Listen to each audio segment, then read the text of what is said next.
Hello.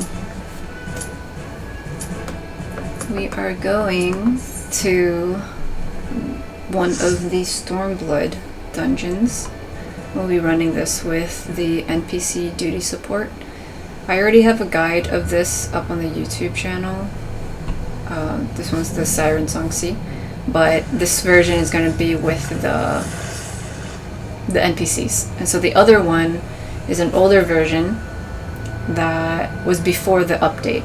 So whenever they were going through updating these dungeons to have these to run it with the NPCs, they switched up some of the mechanics to make it a little bit easier for the NPCs to navigate around, and just cleaned up a few things. And so it might be a little bit different than the other guide, but the other guide is probably going to be a bit more thorough. Like, I'm going to just run through this. It's still going to be a long guide probably, but I'm not going to break down every single thing like I usually do. It's because you can also just watch the other video, because they aren't too different. Okay, so here as tank, I'm gathering all these together, and then my NPC friends are down here doing damage and stuff. We're on the ship and it's moving, but we can't really move anywhere else until we take down all of these adds here.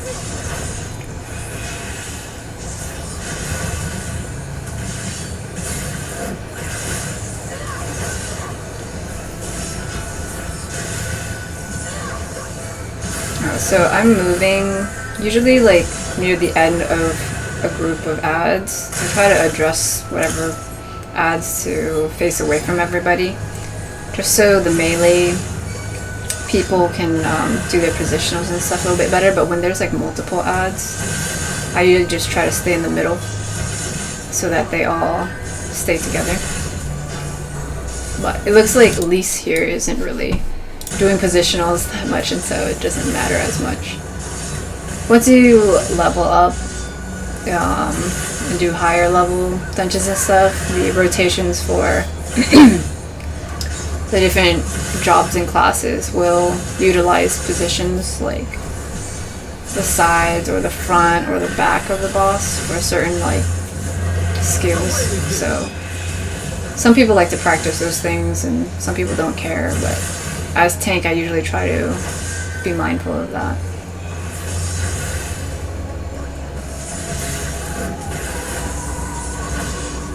Okay, once we're done with these adds, then we can run up this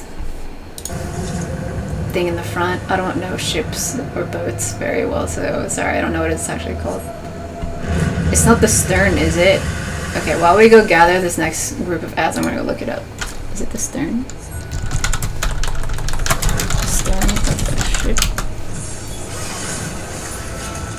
Oh man, the rear of the boat is the stern. The bow is the front. Okay, you know what? I'm really bad at directions, and so I was kind of close. What is stern versus aft? Aft is the inside on board. Stern reverse to the outside off board. Okay.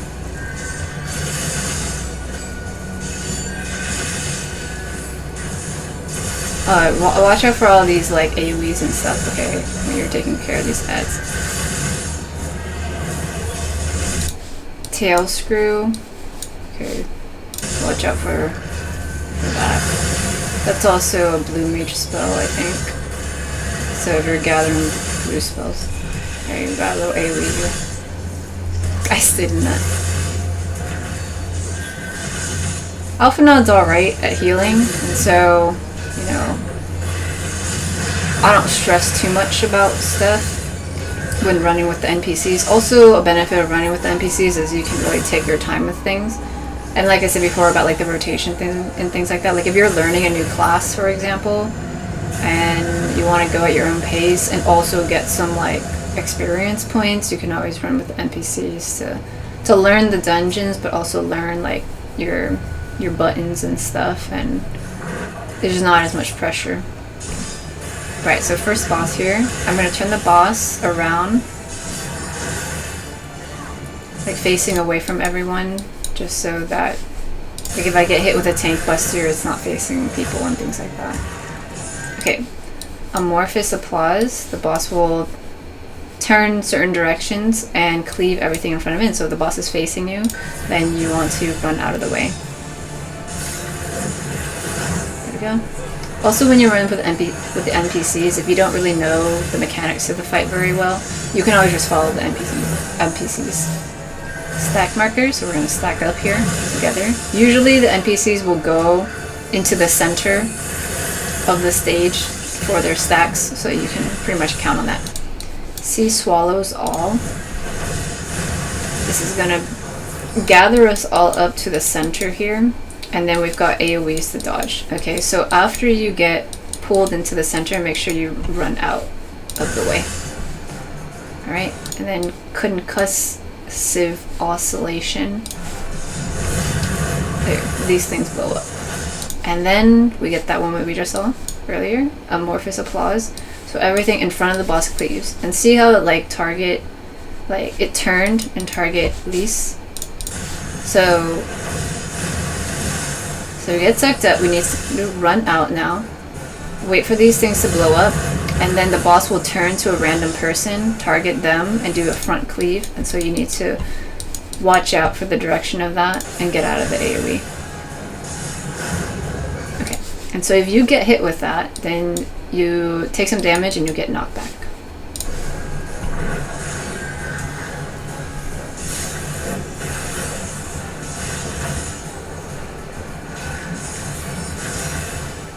Okay, one more time, it targets a person, and it's going to do a big cleave in front of them, so make sure you get out of the way.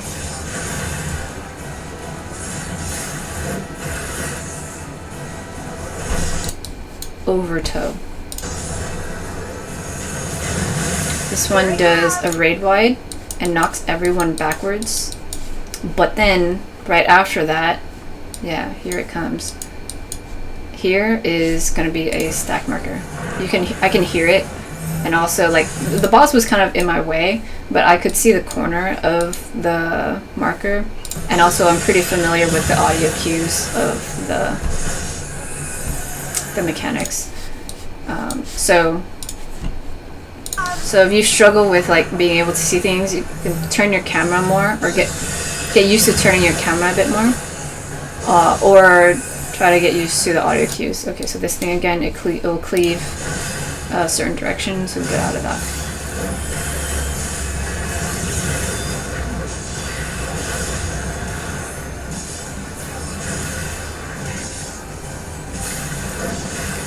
Okay, one more time. Make sure to run out of the cleave.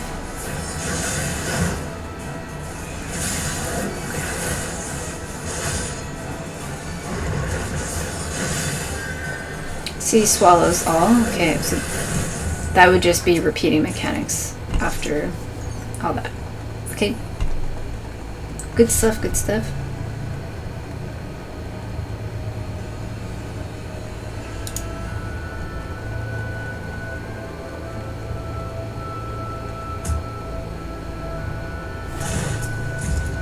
Okay, treasure chest if you want it. Okay, when you're going up to this next section, there will be random AoEs that drop on the ground. Just make sure to avoid those. If you step in them, then you'll get these burns.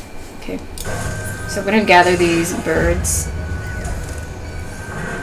and bring them to this next pack. If you're new to tanking and you're not as familiar with wall-to-wall pulls, where you pick up as much as you can until you can't go anymore, that's what wall-to-wall means, then it's fine to take it easy. I was definitely keeping an eye on my health here, making sure that Alphanod was keeping me healed up and stuff. Okay, again, watch out for AoEs that drop on the ground.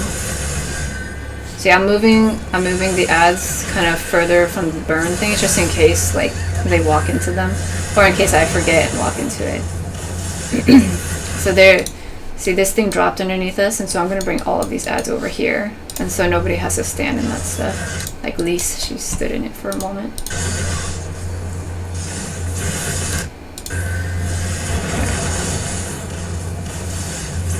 Let's see, she walks into it. So, I mean, the NPCs are pretty good, but they do just do their job sometimes, and will stand in things sometimes. So you gotta watch out for the AoEs and stuff.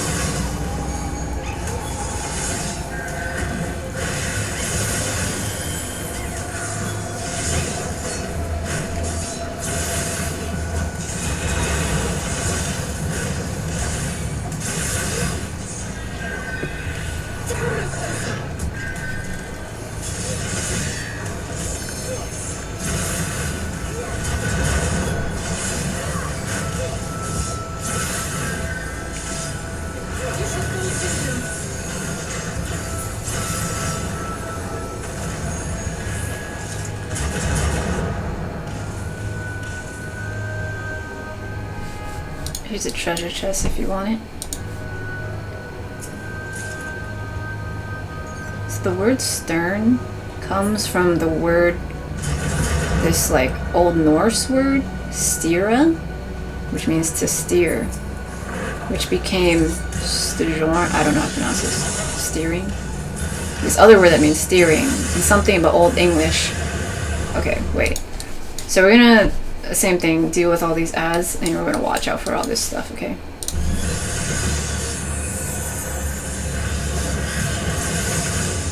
Okay, this dark thing, because it's like blinking red, you can interrupt that if you want. If not, it does like an attack there.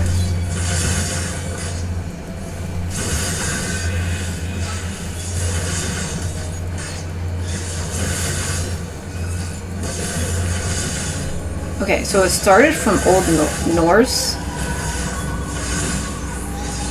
to steer, and then steering, and then that became some Old English word. Yeah, so I didn't interrupt this dark thing, I just like ran out of the AoE. So it's not a big fuss if you don't end up getting out of it, but Alpha not standing in some of the stuff, so you know, I'm trying to adjust a little bit, but then the things went away, so it's fine. Okay, Old Norse to Old English, and then it turned into stern when it got to Middle English. So there's a whole history of this word here. Yeah, so basically it meant to steer, which is what they did in the back of the ship when it was like a hell of a long time ago, and then that word just kept developing through the ages. Oh, bro, this is why I didn't interrupt it, because I didn't have it on my hotbar. So yeah, you can interject as the tank interrupt.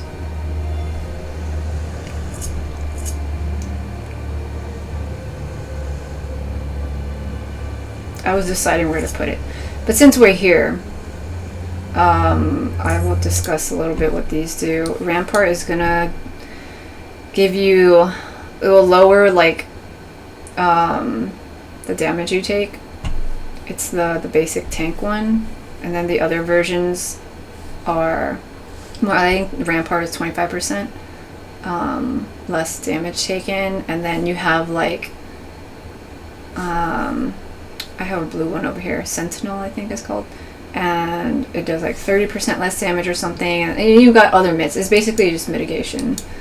And then Low Blow is going to stun whomever. Provoke is going to bring enmity to you, and so that means that it will like put you on the top of the aggro table, and so it pays attention to you, and that's good for a tank, because if an ad or the boss is attacking someone else, you want to be able to wave your sword and get its attention so it attacks you instead if you're the tank. Interject is the interrupt thing, so it can stop an ad from, or a boss, an enemy from doing an attack. Reprisal is going to decrease the amount of damage that the next move does for the enemy. arm's length is your knockback prevention. So sometimes you'll see these arrows that will knock you backwards. If you use arm's length, or the other one called surecast for magic users, then you can possibly not get knocked back and you'll just stand still there. And then this last one, shirk, is a tank specific one, and so you will give enmity or give aggro to someone else. You would target someone on your party and shirk to them. It's like to shirk your responsibilities, as in to like pass off your responsibilities to someone else. And so sometimes you want to do that in certain fights if like you're dying, for example, and you want to pass it to the other tank. Okay. That was it. Oh yeah, here's my... See, like, this is my mitigation. Here's my mitigation. This is my mitigation. Here's some mitigation. Here's some mitigation. Here's some mitigation. So I have a lot of different types of mitigation, and these are specific to being a paladin, but the rampart one is one that all the tanks have. Okay, moving on. Let's go to the boss. Okay, so this boss has a few like floor mechanics that you have to watch out for. So shadow flow. Okay, see, so the floor is now like got this like darkness here. So you want to stand inside these clear spots, so not the shadow stuff.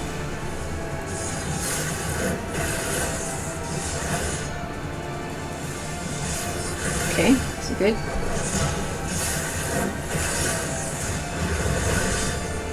Blood burst. This is going to be a big raid wide. The shiny thingy that popped out, like the golden shiny thing, that was like my move. I used that to like heal us up and give us a bit of a shield. But the blood burst attack itself from the boss is this like blood stuff. Okay. As you progress through the game and the fight, all the fights, you'll start getting used to seeing different animations from like specific jobs and also from like boss mechanics and stuff. But here we have somebody with a target marker over them, and then the cast is called Enter Night, and so it's gonna face that person and suck them into the hitbox, and they need to run away. So there we go. They're running away so that they don't get, I believe you get a debuff with that. Blood burst. Okay, so this is the raid wide. Shadow split. So the boss here has like a bunch of little versions now. Okay. And they're gonna like run around the stage. And so what you need to do is turn your camera around and find the little pockets that are safe and go stand there. If you ever get hit with one of these shadow thingies, you will get a magic vulnerability up, which means that you are more vulnerable to magic attacks. And so like back here, this first move, like nothing happened here because we were all in safe spots, but if I had stood here, then I would have gotten this magic vulnerability up. Magic damage taken is increased, okay? And so that means like after this first one, for example, once it does the raid wide attack, blood burst, I would have taken more damage to this. And so that's why I didn't want to get that debuff. This little icon means it's a magic attack. And so very specifically, if you get the magic vulnerability up, anytime you get hit with magic, you will take more damage from the magic attack.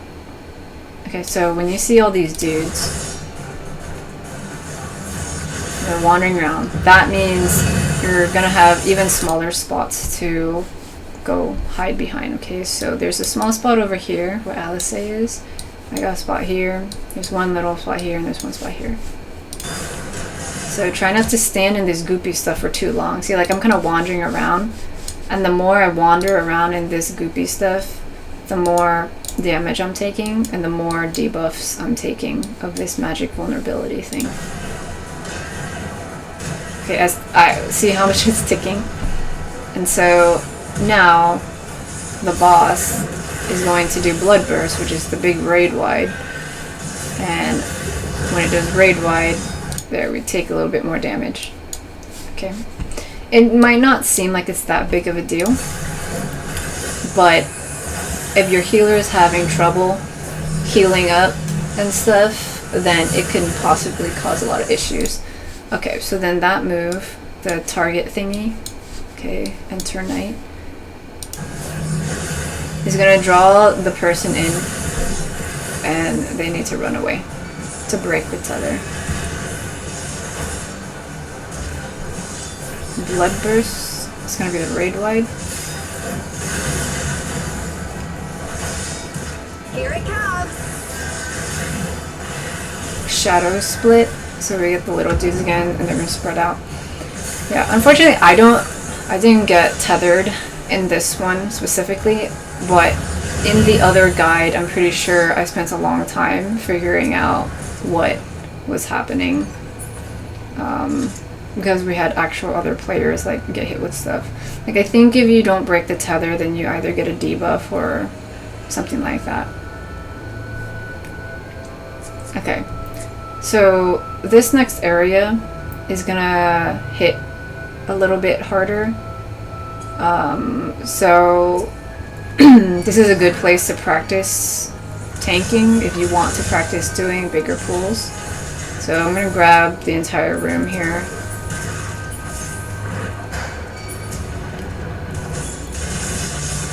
And when I'm tanking all this stuff, I'm going to split up my mitigation. So first I use my invuln. This is my invuln here. And so I'm not taking any damage. And so this is giving Alphinaud some time to like heal me up.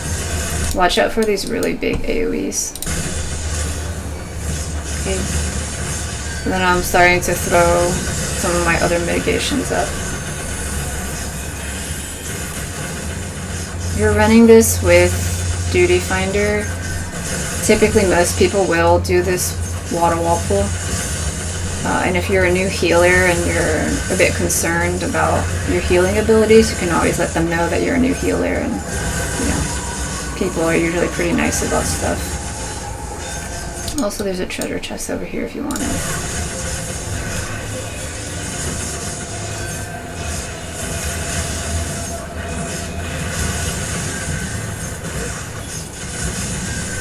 So yeah, my health is going down a bit. I still have some other mitigations I can use, but Alphinaud was keeping up with the heal, so we're okay. But yeah, watch out for these AoEs. Alphinaud has his pride.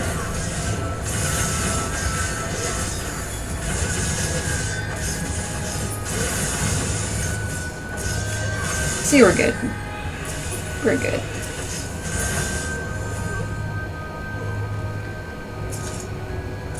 It's a good place to practice spacing out your mitigations because your mitigations will last the entire time. The thing is, if you use too many mitigations at the very beginning, then you won't have enough for later. And so that's what I mean about like timing your mitigations and stuff. Like if you're tank, if you're DPS, you can just spam your AoE attacks, or you can practice your standard single attacks. Yeah. Alright, so I'm grabbing these ads and I'm going to this dude here. Tricky thing with running with the NPCs is that if we have a very long path that we're going down, sometimes the NPCs aren't gonna like run up with you very quickly. And so I'm always having to keep track of them on my minimap. Sometimes they'll hold on to one of the ads, like they'll take aggro from me, and then everyone will be back there and then I'm up here with a bunch of ads and then I'm like dying. And so I do try to like turn my camera every now and then to figure out where they are. And then here I'm using Clemency to heal myself up because Alphinaud was too far away from me. And so that's something to keep in mind.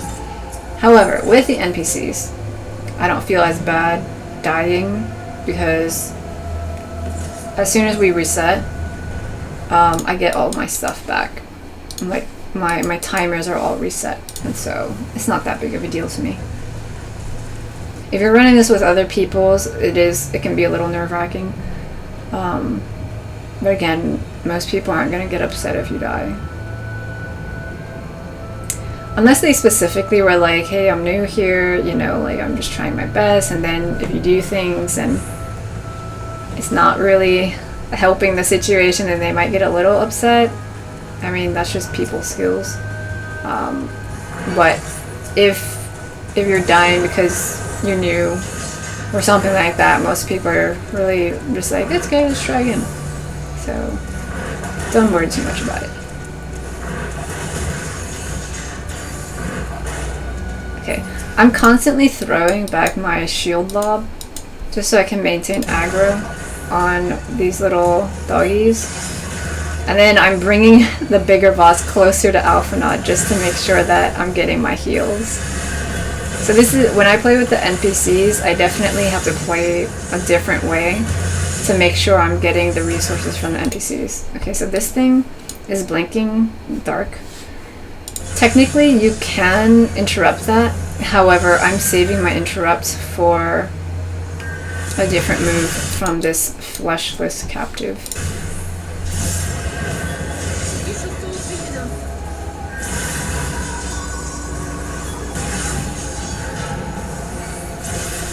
Okay, so the dark will do the AoE and you want to just get out of that AoE circle.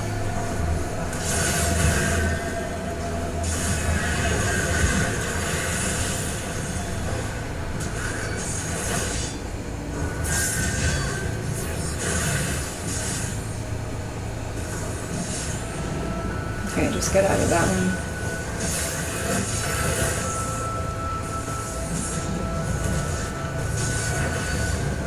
This seductive scream, this is the one you want to interrupt, either with your interjection or you can stun the boss. If you don't, then you will become seduced and you will not be able to run out of this thing. So that's why you want to interrupt that other thing. Okay, so there I just took a bunch of damage because I was seduced by that other mechanic and then I couldn't run out.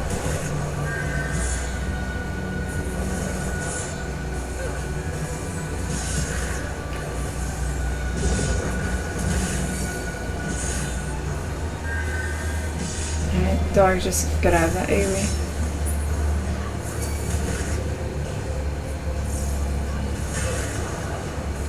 Seductive scream, there we go. So that little pew thingy is the sound of me interrupting this attack. And now it's not gonna do the seductive scream mechanic and then we're all clear to like run out of this thing. Okay.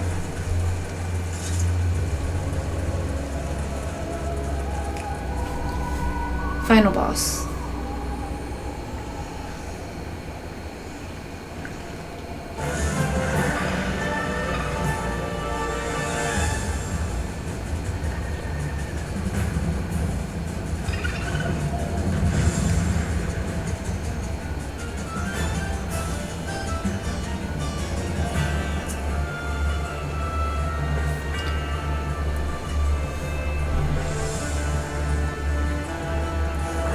Okay, so for this boss, I'm turning the boss away from everyone. She goes back and does this cast, Virgin Tears. And now we've got these puddles on the ground. You want to avoid stepping in the puddles because it will give you a dot. It will do damage over time. That's what dot means. So, Morbid Advance. Wherever you are facing, by the time the cast is done, you will walk in that direction. And so you want to position yourself in a way where when you walk forward, you're not walking into one of these things. Okay. This ill will is the tank autos. So I'm the only one that's gonna get hit with that stuff. Okay, Virgin Tears again. Alright, so we got a few different circles here. And there's some that's overlapping.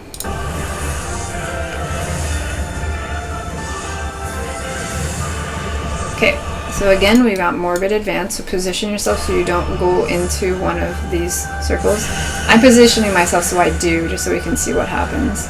So if you go in here, you get a bleed, and it's gonna, you know, tick down my health a significant amount. See how much it went down? It's a lot.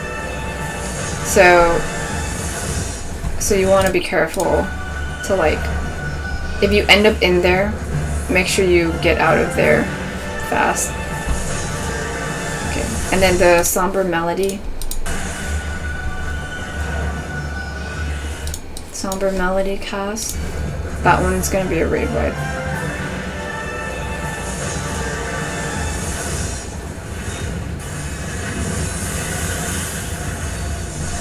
Virgin Tears again.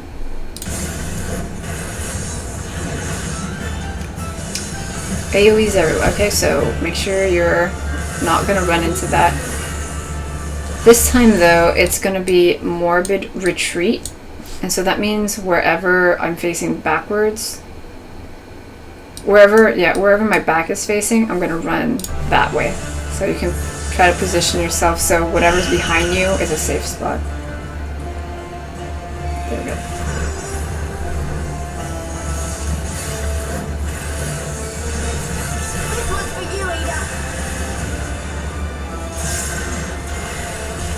Virgin Tears. Get the AoEs again. Okay, this time we've got the AoEs. There's like more of them, but we also have the outer ring of the stage with AoEs, with this AoE thingy, the same texture and stuff. So you have less space to maneuver here, but it's still doable.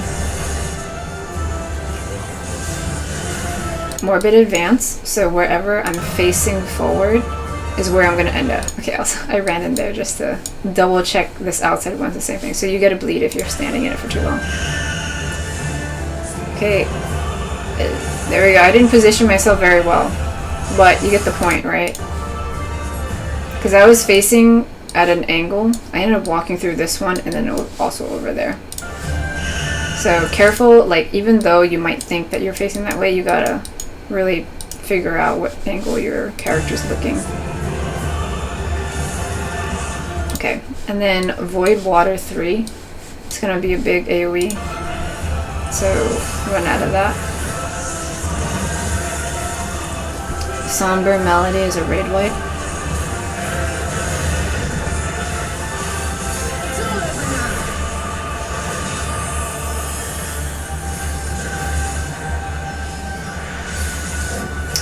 Void Water 3 again. Get out of the AoE.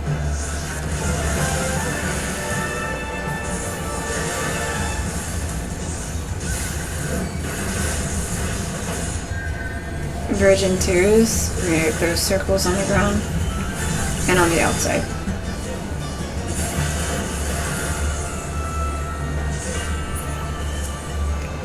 Morbid Retreat. So wherever your back is facing, you'll go that direction.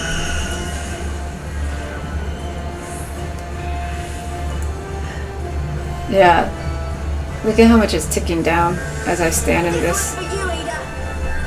We were getting close to the end there, and that could have been dangerous. If you die with the NPCs, you have to restart the whole fight. And so I was like, oh wait, I shouldn't stand in here for too long. But I wanted to see how much damage the bleed did. Yeah, cool, we did it. We did the whole dungeon with the NPCs. It's not too different from the old version, but yeah, if you want to watch the old guide to see the differences, and I probably pick things apart a little bit more in the other one. I will put the link in the description or tag it somewhere up here or something like that. Okay, I hope that was helpful. Goodbye.